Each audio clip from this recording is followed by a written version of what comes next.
¿Y de dónde viene un cambio que tuvimos de norma internacional de riesgo de crédito? Aquí vamos a ver una imagen de lo que son los bonos subprime que teníamos en Estados Unidos a partir del 2005 y 2009. Recordemos que la crisis de la subprime empezó a partir del 2008 más o menos. ¿Y qué es eso de la subprime? ¿Alguien lo conoce?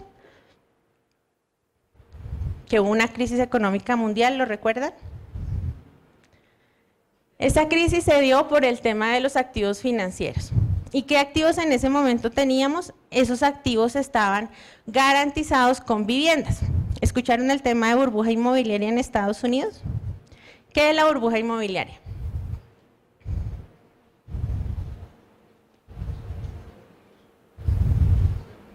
¿Una burbuja va qué? Creciendo. ¿Y qué pasaba con el precio de los inmuebles? El precio del inmueble era superior al real. Por tanto, las garantías de los instrumentos financieros que estaban atados a estos inmuebles tampoco estaban reflejando el valor cierto de la garantía que tenían. Entonces, cuando empiezan a subir los temas de los bonos, y aquí viene un tema muy importante con tema de riesgo de crédito, y es que las agencias calificadoras de riesgo, cuando yo voy a emitir bonos o necesito saber qué tan sana es mi compañía, yo directamente contrato la agencia calificadora de riesgos. ¿Será que al contratarla hay una dependencia real de la calificación que pueden hacer de mi compañía? No es tan del todo independiente. Yo sé que las agencias hacen su mejor esfuerzo para dar una calificación real de mi cartera y cómo me ven a mí los clientes en cuanto a riesgo crediticio. Pero el hecho de que yo la contrate no me permite tener la certeza de que sea tan sano esa calificación. Entonces, ¿qué pasaba? Pues como los mismos tenedores de esos bonos, de esos instrumentos financieros con respecto a la vivienda, eran quienes calificaban y sobre ese hacían emisión de otros títulos porque venía una cadena que venía un título atado a la vivienda, luego venía un título atado al préstamo de esa vivienda, luego venía un swap atado a ese préstamo del préstamo de la vivienda. Entonces, iba inflando cada uno de los bonos y como nos damos cuenta el mercado estaba reconociendo un crecimiento de esos instrumentos financieros. Cuando en 2008 se dan cuenta de que las personas que eran las dueñas de esas viviendas y que tenían créditos y no pudieron seguir pagando y fueron a vender los inmuebles estaban por un mayor valor de lo que realmente costó. Entonces, ¿qué pasó? Esa pirámide del instrumento financiero que venía del préstamo de la vivienda, se empezaron a caer. Y no sé si saben, pero ahí se quebraron algunos bancos y algunas compañías aseguradoras.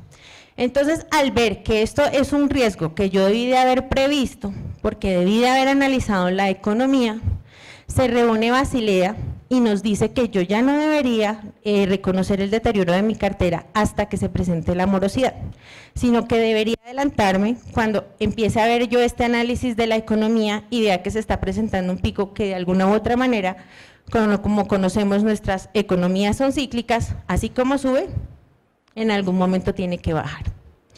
Entonces, como nos dimos cuenta, aquí los títulos de la subprime empezaron a subir y en el 2008 se pegan un descenso terrible donde ya conocemos qué pasó con la crisis económica mundial.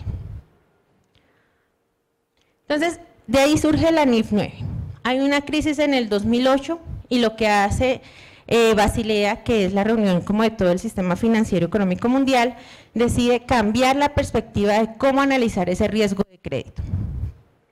Entonces, la NIC 39, que aún sigue rigiendo para las compañías que son del grupo 2 o pymes, ellos lo que hacen es esperar que haya una pérdida incurrida, es decir, que se presente una mora, o dos, que yo esté analizando y haya una evidencia objetiva de ese deterioro. Entonces, definitivamente yo me di cuenta que, no sé, me voy a inventar ahorita, un sector, puede ser un sector importador y con el tema de la tasa ahorita tiene problemas con costos. ¿Será que ese cliente, si va a tener problemas con costos, va a disminuir sus ventas porque los elementos que ellos venden los van a vender más costosos? De pronto las ventas que esperaban hacer en diciembre no las van a poder hacer con el mismo volumen, porque si yo como usuario, digamos que soy una compañía importadora de zapatos, pensaba comprar un par de zapatos en 250,000, si me los ofrecen en 350, ¿será que los compro?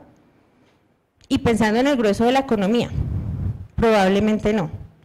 Entonces, Cuando yo tengo una evidencia objetiva de un cliente que tiene que ver, por ejemplo, con un sector de ese riesgo, lo que yo hago es hacer una estimación y mi mejor estimación de acuerdo a mi historia. Eso según NIC 39.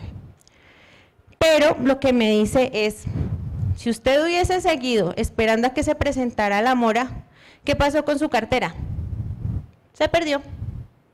Entonces ya lo que nos dice la norma es, fue muy tarde para actuar, usted esperó hasta que se cayera el mercado y ahí decidió hacer el deterioro de su cartera. Entonces lo que nos dice la norma y lo que nos dice la historia es que definitivamente el riesgo crediticio se contagia, porque empezó con las viviendas de Estados Unidos, pero toda la economía del mundo se vio afectada por este efecto de esta subprime. Por tanto, se llega a generar el cuestionamiento de la NIC 39. ¿Realmente yo debería esperar hasta que mis clientes entren en mora o debería ser proactivo y adelantarme a lo que ellos están reflejando de acuerdo al desarrollo de su economía?